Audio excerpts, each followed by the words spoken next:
Shalom, Bapak, Ibu, dan saudara-saudari terkasih. Salam sejahtera, salam damai beserta Yesus Kristus. Marilah kita membaca, mendengarkan, dan merenungkan sejenak firman Allah. Bacaan Injil. Inilah Injil suci menurut Matius. Kamu telah mendengar firman, kasihilah sesamamu manusia dan bencilah musuhmu. Tetapi aku berkata kepadamu, kasihilah musuhmu dan berdoalah bagi mereka yang menganiaya kamu.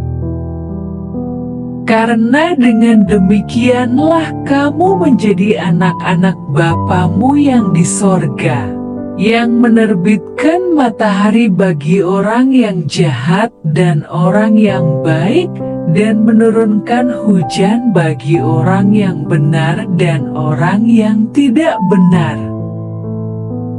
Apabila kamu mengasihi orang yang mengasihi kamu, apakah upahmu? Bukankah pemungut cukai juga berbuat demikian? Dan apabila kamu hanya memberi salam kepada saudara-saudaramu saja, apakah lebihnya daripada perbuatan orang lain? Bukankah orang yang tidak mengenal Allah pun berbuat demikian? Karena itu haruslah kamu sempurna, sama seperti Bapamu yang di sorga adalah sempurna. Demikianlah sabda Tuhan, terpujilah Kristus. Renungan Injil. Bapak, Ibu, dan saudara-saudari terkasih dalam Kristus Yesus, bacaan Injil Matius hari ini mengenai kasihilah sesamamu dan bencilah musuhmu. Membenci musuh adalah lumrah terjadi karena musuh itu merugikan kepentingan, bahkan menyakiti diri kita, sehingga sulit untuk memaafkan, apalagi mengampuni musuh kita. Bapak, Ibu, dan saudara-saudari terkasih, bila kita dalami maksud Yesus, kasihilah musuhmu dan doakan mereka yang menganiayai kamu, maka sebetulnya Yesus menghendaki kita mengasihi satu dengan yang lainnya dan memaafkan kesalahan orang lain. Dengan membenci musuh, maka timbul dendam kesumat dan nafsu membunuh musuh yang membara, sehingga tidak ada skill pun kasih di dalam diri kita. Membenci musuh juga berarti tidak suka kepada orang lain dari kelompok lain, seperti misalnya orang Yahudi mengklaim sebagai umat pilihan Allah, dan bagi mereka orang non-Yahudi adalah orang kafir dan harus dijauhi. Mereka tidak mau bergaul seperti orang Samaria dijauhi oleh orang Yahudi, sebab mereka adalah orang kafir. Yesus datang memberikan wawasan baru menyempurnakan ajaran Taurat Musa, di mana Yesus mengatakan bahwa harus mengasihi kepada siapa saja, kepada orang baik dan juga kepada orang jahat.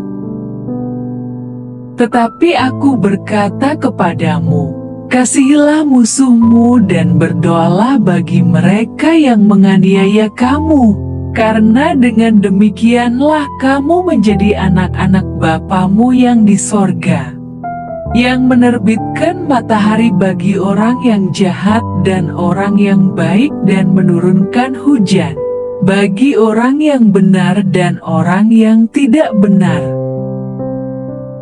Bapak, Ibu, dan saudara-saudari terkasih, di sini terlihat ajaran kasih lebih fokus pada kerelaan hati untuk mengasihi semua orang. Sedangkan ajaran Taurat lebih fokus mengasihi kepada sesama bangsa sendiri. Sebabnya Yesus pernah mengajukan pertanyaan, "Siapakah sesamamu itu?"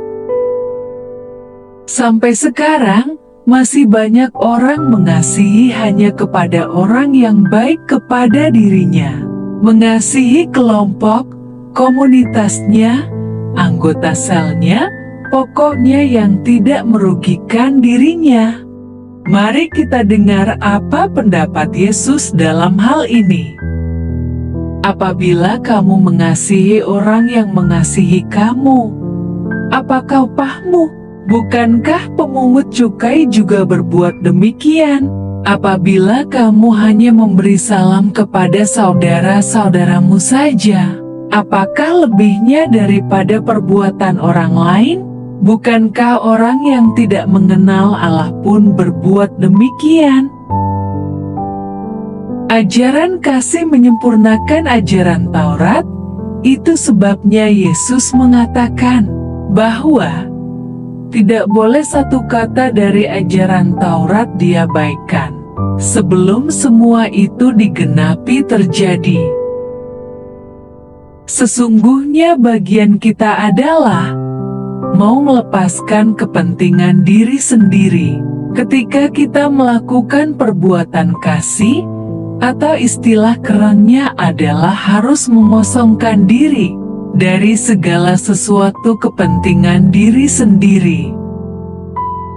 Bapak, Ibu, dan saudara-saudari terkasih, semoga renungan hari ini tentang bagaimana sesungguhnya perbuatan kasih kepada sesama yang berkenan bagi Allah adalah prioritas dan fokus utama yang harus kita ketahui dan kerjakan. Jangan pernah terselip keinginan pribadi ketika mengerjakan tugas perutusan dan pelayanan, kecuali keinginan untuk menyenangkan Allah melalui perbuatan kasih yang kita lakukan.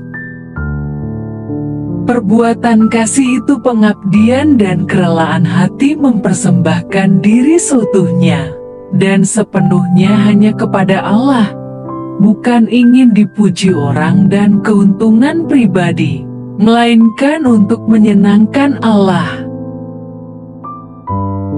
Marilah berdoa. Allah Bapa, sumber pengharapan, Engkau telah mengikat perjanjian dengan semua orang melalui Yesus yang terurapi. Semoga kami selalu berpegang teguh pada Dia dan berkembang menjadi umat yang patuh setia.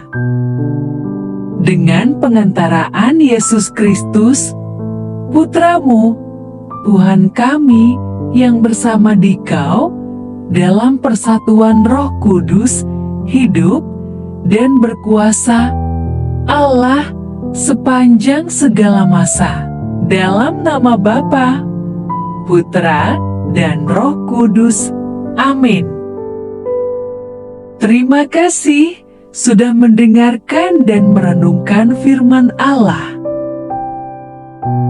Jangan lupa subscribe dan jangan lupa juga aktifkan loncengnya. Terima kasih, Tuhan Yesus memberkati.